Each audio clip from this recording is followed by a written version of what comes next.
अगर आपने पिछले कुछ सालों में 1 या 2 बार नौकरी बदली है तो ये खबर आपके लिए बहुत काम की है। ज़्यादातर लोगों को लगता है कि नई कंपनी ज्वाइन करते ही उनका पुराना पीएफ अपने आप नए पीएफ से जुड़ जाता है, लेकिन सच ये है कि हर बार ऐसा नहीं होता है।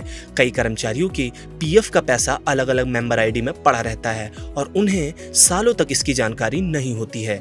यही छोटी सी गलती आगे चलकर पीएफ निकालने, टैक्स और रिटायरमेंट सेविंग्स में परेशानियां पैदा कर सकती है। इसीलिए अगर आपने कभी नौकरी बदली है तो एक बार अपना ईपीएफ जरूर चेक कर लें। सबसे पहले समझिए कि यूएएन और पीएफ अकाउंट में फर्क क्या होता है। बहुत से लोग यूएएन और पीएफ अकाउंट को एक ही चीज समझते हैं, लेकिन ऐसा बिल्कुल नहीं है। यूनिवर्सल अकाउंट नंबर आपकी पूरी नौकरी की जिंदगी के लिए एक ही रहता है, लेकिन जब भी आप नई कंपनी ज्वाइन करते हैं तो उस कंपनी की तरफ से आपको एक यूएएन के तहत एक नया मेंबर आईडी यानी कि पीएफ अकाउंट बनाया जाता है। यानी आपके पास एक यूएएन नंबर हो सकता है, लेकिन उसके अंदर अलग अलग पीएफ मेंबर्स की आईडीज हो सकती हैं। अब आइए समझते हैं कि क्या पुराना पीएफ अपने आप अकाउंट में जुड़ जाता है या नहीं। तो सीधा जवाब है हर बार नहीं।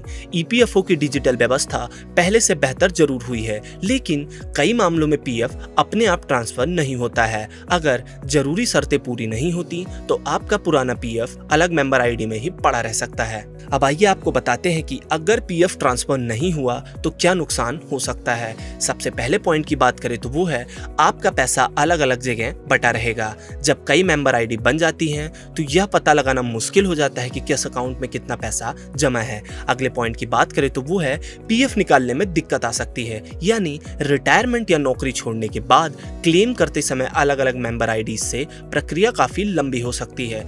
बात करें अगले पॉइंट की तो वो है लगातार नौकरी का रिकॉर्ड टूट सकता है। पीएफ ट्रांसफर करने का सबसे बड़ा फायदा यह है कि आपकी कंटिन्यूअस सर्विस बनी रहती है। यह इसलिए जरूरी है क्योंकि ईपीएफ के नियमों के अनुसार 5 साल की लगातार सेवा पूरी होने पर पीएफ निकासी आमतौर पर टैक्स फ्री मानी जाती है। अगर रिकॉर्ड सही तरीके से जुड़ा नहीं है तो टैक्स से जुड़े सवाल खड़े हो सकते हैं।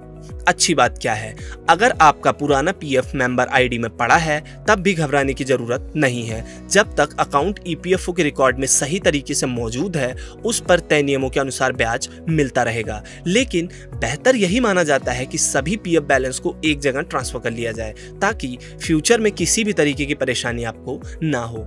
अब आइए आपको बताते हैं कि किन लोगों को पीएफ अपने आप ट्रांसफर हो सकते हैं। ईपीएफओ कुछ मामलों में ऑटो ट्रांसफर की सुविधा देता है। इसके लिए कुछ जरूरी शर्तें पूरी होनी बहुत जरूरी हैं। सबसे पहला, यूएएन नंबर एक्टिव होना चाहिए, आपका आधार कार्ड लिंक होना चाहिए, बैंक अकाउंट पूरी तरीके से अपडेट होना चाहिए, केवाईसी पूरी होनी चाहिए, पुराने एम्प्लॉयर ने डेट ऑफ एग्जिट अपडेट की है या नहीं ये देखना चाहिए, पुराना और नया एम्प्लॉयर ईपीएफओ सिस्टम पर रजिस्टर्ड हो, नई कंपनी की पहली पीएफ कंट्रीब्यूशन जमा हो चुकी हो। इसके बाद ही आपका पीएफ फंड अपने आप ट्रांसफर हो सकता है। अगर इनमें से कोई भी जानकारी अधूरी है तो ऑटो ट्रांसफर रुक सकता है। अगर ऑटो ट्रांसफर नहीं हुआ तो क्या करें? आप ऑनलाइन ईपीएफओ मेंबर पोर्टल के जरिए खुद भी पीएफ ट्रांसफर की रिक्वेस्ट डाल सकते हैं। इसके लिए आपको यूएएन नंबर से लॉगिन करना होगा।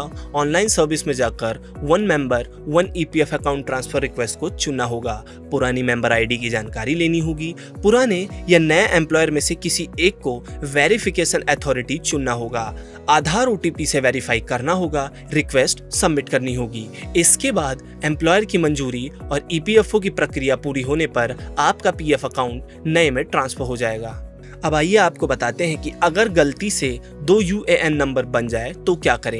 ऐसा कई कर्मचारियों के साथ होता है। अगर आपके पास 2 यूएएन नंबर है तो पहले उन्हें मर्ज या फिर पुराने नंबर को बंद कराने की प्रक्रिया पूरी करनी चाहिए। इसके बाद ही पीएफ ट्रांसफर करना बेहतर विकल्प माना जाता है। इसके लिए ईपीएफओ से अनुरोध किया जा सकता है।